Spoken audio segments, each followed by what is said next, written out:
बात बड़ी अजीब सी लगती है, पर है तो है। हिडिंबा राक्षसी थी, पर उसने अपने प्रेम से कुंती का दिल जीत लिया था। मैंने हिडिंबा को प्रेम में बदलते हुए देखा है। मैं वो आंख हूं जो उसको भी देख सकता है जो मन में घटता है। मैं आकाश हूं। हिडिंबा के प्रेम के सामने कुंती को झुकना ही पड़ा। इसीलिए कुंती ने तय किया कि जैसी कि हिडिंबा की इच्छा थी, वो एक पुत्र होने तक भीम के साथ रहेगी। भीम का संग पाकर हिडिंबा का मन किसी पंछी की तरह उड़ान भरने लगा। मैं जब से जन्मी हूं ना भीमसेन, हर दिन इसी सरोवर में स्नान करने आती हूँ। अरे अरे रुको, आगे सरोवर बहुत गहरा है। अरे और आगे मत जाना। मैं पानी से नहीं डरता हिडिंबा, पर अच्छा, डर नहीं लगता तो चलो, आओ आओ आगे चलते हैं। अरे अरे अरे छोड़ो मुझे। सुनो तो, देखो मुझे माँ के पास जाना है हिडिंबा। वहाँ सब हमारी प्रतीक्षा कर रहे हैं। शरीर से माँ भली हो गए हो, पर मन से अभी भी बच्चे ही हो। बच्चे ही ऐसे बार बार माँ के पास भागते रहते हैं। हाँ हाँ बच्चा हूँ। चलो हटो, छोड़ो मुझे, जाने दो। तो इस छोटे से बच्चे को एक और डुबकी लगानी पड़ेगी। माँ, आपने हिडिंबा को जैसी छूट दे रखी है ना, अब तो वो आपके बेटे को अपने से कभी दूर जाने ही नहीं देगी। हाँ माँ, सांझ हुई नहीं कि बेताल जैसी भैया भीम के कंधे पर झूलने लगती है। माता, ये प्रेम बड़ा निर्मम होता है। कहीं भैया भीम सदा के लिए वन में ही ना बस जाएं। हटो। मेरा भीम बिल्कुल भी ऐसा नहीं है। उसके मन में हस्तिनापुर ही घूमता रहता है। हिडिंबा नहीं मिलती तो वो अभी भी हस्तिनापुर जाने का हट कर रहा होता। तो आप क्या चाहती हैं माँ? हम सभी हस्तिनापुर को भूल जाएं, जटाएं बढ़ाकर ऐसे ही मृगछाला धारण करके वनों में भटकते रहें? अरे अर्जुन, तुम तो भीम के जैसे ही क्रोधित हो रहे हो। मैं माँ हूं, अपने पुत्रों को वन में भटकते नहीं देख सकती। मुझे युधिष्ठिर को हस्तिनापुर के सिंहासन पर बिठाना है। मेरे जीवन का अब केवल यही उद्देश्य है। एक बार तुम सबको अपने अधिकार मिल जाएं, तो मैं इस मोह माया से सदा के लिए मुक्त हो जाऊं। माँ, आप ऐसी बातें क्यों करती हैं? मैं तो हंसी कर रहा था। पर माँ, हमारे पास कोई योजना तो होनी चाहिए कि हमें यहाँ वन में कब तक रुकना है। हम यहाँ ठहरने के लिए नहीं आए हैं भैया। अरे भीम, तुम कब आए? मैं गया ही कहाँ था। मैं कहीं जाता भी हूँ तो मेरा मन यहीं रहता है। आप सबने मुझे हिडिंबा के बंधन में बांध दिया, पर मैं यहाँ से जल्द निकलना चाहता हूँ। पर यहाँ से निकलकर जाएंगे कहाँ? हम जहाँ भी जाएं, दुर्योधन को हमारे जीवित होने की सूचना नहीं मिलनी चाहिए। चुप करो। मैं किसी के डर से ऐसे छिप कर नहीं रह सकता। हम लौटेंगे और जल्द ही लौटेंगे। तुम बात बात पर इतना क्रोधित क्यों हो जाते हो भीम? हम भी तो यही सोच रहे हैं ना। मैं खोल नहीं रहा माँ, पर यह सच्चाई है कि हम अपने प्राण बचाकर छिपते फिर रहे हैं, जबकि हमें हस्तिनापुर लौटकर दुर्योधन से अपना राज्य वापस लेना चाहिए। हाँ भैया, पर कब? मैं तो अभी चलने के लिए तैयार हूँ अर्जुन। फिर तो हमें वारणावत से सीधे हस्तिनापुर ही चलना चाहिए था ना। इस विवाद से कोई लाभ नहीं। सच ये है कि हम जब तक अपनी सेना नहीं बना लेते, तब तक हस्तिनापुर नहीं लौट सकते।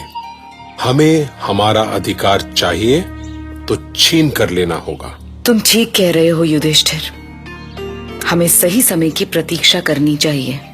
पर मुझे बहुत खुशी है कि इतना सब होने के बाद भी तुम पांचों भाई एक हो और मिलकर अपने अधिकारों की लड़ाई लड़ने को तैयार हो।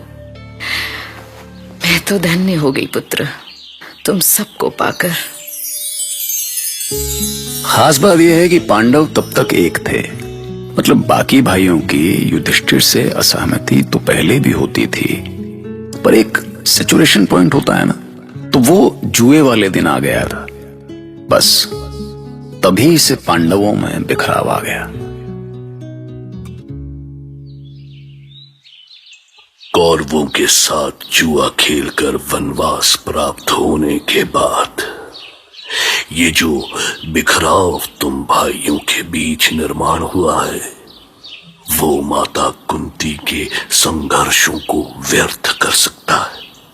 याद रहे, चाहे वार्णवत की आग हो या हिडिंबा के साथ न्याय हो, माता कुंती ने कठिन परिस्थितियों में भी अपनी समझदारी से स्थिति संभाली और तुम भाइयों की एकता को बिखरने नहीं दिया। अब अधिकार की उसी लड़ाई को तुम्हें आगे बढ़ाना है। मैंने तुम्हें इस कथा की याद इसलिए दिलाई कि कहीं तुम अपनी माता के संघर्षों को भूल न जाओ। वो इतने वर्ष तुम सबको जोड़ने में लगी रही। उन्हें पता था कि तुम भ्राताओं की एकता ही तुम्हें कौरवों पर विजय दिलाएगी। हमारी एकता में कोई कमी नहीं है ऋषिवर मैत्रेय। हमने अपने भ्राताओं की भावनाओं का सदा ध्यान रखा है। ये सच नहीं है बड़े भैया।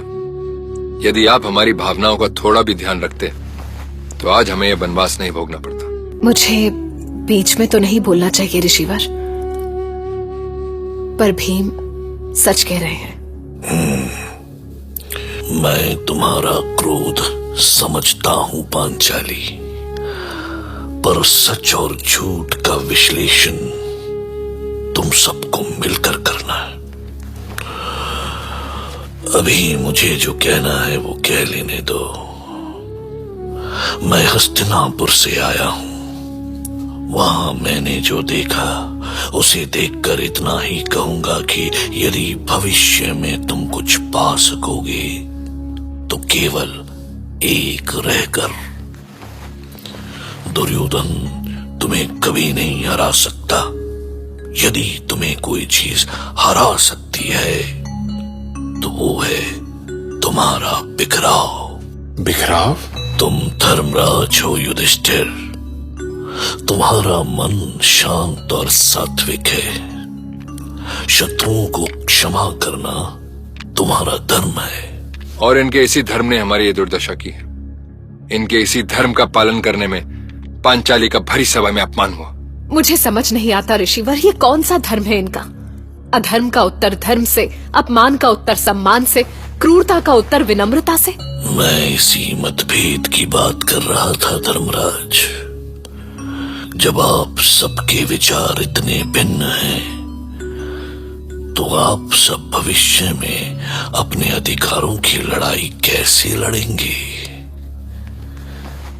इसीलिए मैं आप सबको देवी कुंती का भय और संकल्प बताना चाहता हूं। उनका ये भय मुझे तब पता चला जब मैं हस्तिनापुर में उनसे मिलने गया। महाराज पांडु संन्यास लेना चाहते थे, इसीलिए वो हस्तिनापुर छोड़कर चले गए थे। और अब पुत्र युधिष्ठिर वो भी उसी मार्ग पर जा रहा है। ऋषिवर, मुझे भय है कि कहीं युधिष्ठिर सत्ता, अधिकार और अपनी प्रजा को भूलकर शांति की खोज में ना निकल जाए। जो व्यक्ति अपनी धरती को भूल सकता है वो अपनी मां को भी भुला सकता है। मुझे भय है कि कहीं वो मुझे भी ना भुला दे, पर मैं कभी ऐसा नहीं होने दूंगी, कभी नहीं। मेरे पुत्रों को अपनी मां को अधर्मी दुर्योधन के बंधन से मुक्त कराना होगा। उन्हें इस अन्याय के विरुद्ध लड़ना ही होगा। देवी कुंती के संकल्प में ही हस्तिनापुर का हित है। इसीलिए तुम सबको मिलजुल कर अपनी माता का संकल्प पूरा करना होगा। आर्यवर्त के सारे ऋषि महर्षि आप पांचों के साथ हैं। आवश्यकता होने पर वो भी शस्त्र उठाने में संकोच नहीं करेंगे, क्योंकि अधर्म के विरुद्ध लड़ने से बड़ा और कोई धर्म नहीं होता। आप सब मेरे इस परामर्श पर गंभीरता से विचार करें और यदि कभी भी मेरी आवश्यकता हो तो मुझे स्मरण करें।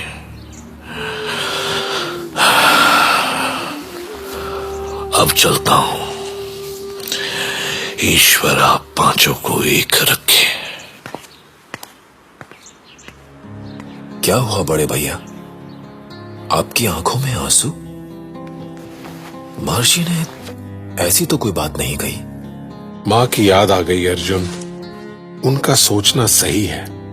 हाँ भैया, इतने संघर्षों में भी उन्होंने हमें ऐसे संस्कार दिए। वो हर क्षण हमारे अधिकारों के लिए लड़ती रही। इसलिए अब हमारा धर्म है कि चाहे हमारे प्राण भी क्यों ना चले जाए, हमें उनका संकल्प पूरा करना होगा। समझ रहा हूं नकुल। मुझे दुख केवल ये है कि पांचाली मेरी भावनाएं नहीं समझ रही है। ऐसी कौन सी भूल हो गई है मुझसे? बताओ भीम, ऐसी कौन सी भूल कर दी मैंने? यदि तुम सब मेरा साथ नहीं दोगे तो क्या रह जाऊंगा मैं? इस बारे में मुझे कुछ मत पूछिए भैया, आप सीधे पांचाली से ही बात कीजिए। मैं कुछ भी कहूंगी तो उसे ज्येष्ठ अपने आंसुओं में धोने का प्रयास करेंगे, हमें नीति और धर्म में उलझाएंगे। पर इस भय से तुम सच को तो नहीं छुपा सकती पांचाली। अग्रज को सम्मान देना हमारा संस्कार है, पर अपनी भावनाओं को मारकर चुप बैठ जाना उससे भी बड़ा अपराध है। क्या अपराध है और क्या नहीं? क्या ये सब हमें हस्तिनापुर में नहीं सोचना चाहिए था? क्या मैं पूछ सकती हूँ कि द्युत सभा में भीम के अलावा बाकी सब चुप्पी साध कर क्यों बैठे थे? क्या मैं जान सकती हूँ कि इतना अपमान सहने के बाद भी आपके अग्रज फिर से द्युत खेलने क्यों पहुंच गए थे? क्या कोई मुझे बता सकता है कि स्वयं दास बन चुके आपके अग्रज ने मुझे दाव पर कैसे लगाया? किसी के पास है कोई उत्तर? प्रश्न तो बहुत सारे हैं पार्थ, पर उत्तर एक भी नहीं। और जब तक मुझे मेरे मन में उठते इन प्रश्नों के उत्तर नहीं मिलेंगे, तब तक मैं चुप ही रहूंगी। मुझे ऐसे दुर्बल मनुष्य से कोई बात ही नहीं करनी जिसके पास मेरे हर एक प्रश्न के उत्तर में केवल आंसू हो। तुम्हारे प्रश्नों के उत्तर अवश्य मिलेंगे पांचाली। क्रोधित मैं भी हूं, पर बस मैं तुमसे इतना ही कहना चाहता हूं कि चाहे बड़े भैया ने कुछ भी किया हो, पर अभी हमें उनका साथ देना चाहिए। हमारे विचार भले ही अलग हों, पर लक्ष्य तो एक ही है ना। जब हम आपस में बात भी नहीं कर सकते तो हम चाहे जो सोच लें, अपना लक्ष्य नहीं पा सकते। भीम, अपने ज्येष्ठ से कहिए कि मैं बहुत आहत हूं। मैं अपने अपमान के उस एक एक क्षण में 100 मृत्यु मरी हूं और अब भी मर रही हूं। पर अब मेरे शरीर में रक्त नहीं, केवल प्रतिशोध बह रहा है। इसलिए धर्म चाहे कुछ भी कहता रहे, मेरा प्रण तो पूरा होकर रहेगा। और मैं जानती हूं कि मेरे साथ कोई शक्ति है जो मेरा प्रण पूरा कराएगी। ये तो होना ही था कृष्ण। इंद्रप्रस्थ में द्रौपदी ने दुर्योधन का जो अपमान किया था, उसे उस अपमान का प्रतिशोध तो लेना ही था। पर बलराम दाऊ, प्रतिशोध की ये लड़ाई कब तक चलेगी? कहना कठिन है, पर तुम सत्य को अनदेखा नहीं कर सकते कृष्ण। तुम जानते हो ना इंद्रप्रस्थ में क्या हुआ था?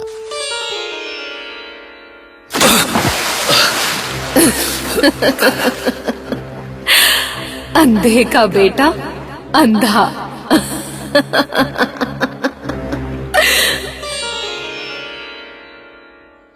जैसे इसी बात को पांचाली दूसरे ढंग से भी कह सकती थी, पर नहीं कहा। वैसे ही दुर्योधन अपने इस अपमान का प्रतिशोध दूसरे ढंग से भी ले सकता था, पर नहीं लिया।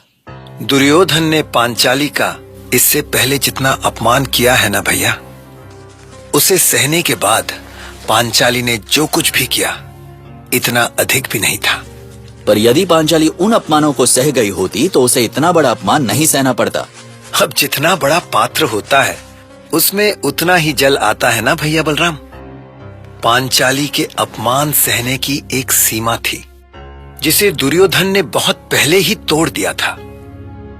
आप बताएं कि हमें उनकी सहायता करनी चाहिए या नहीं? यदि वो तुम्हारे भ्राता हैं कृष्ण, तो मेरे भी तो हैं। मैं तुम्हारे साथ चलने के लिए तैयार हूं, बस थोड़ा संकोच हो रहा है। आपका संकोच मैं समझ सकता हूँ। दुर्योधन आपका शिष्य है, आपने उसे गदा युद्ध की शिक्षा दी है और इसीलिए वो आपका प्रिय है। तुम तो सब कुछ जानते ही हो कृष्ण।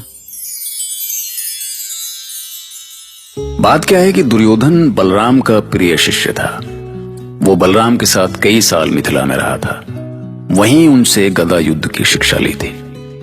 ब्रज में दुर्योधन ने ही बलराम की पूजा शुरू कराई थी, इसीलिए बलराम बड़ी उलझन में थे कि भाइयों की इस लड़ाई में वो किसका साथ देंगे। ऐसा तो आप भी करते होंगे, नहीं कि किसका साथ दिया जाए किसका नहीं।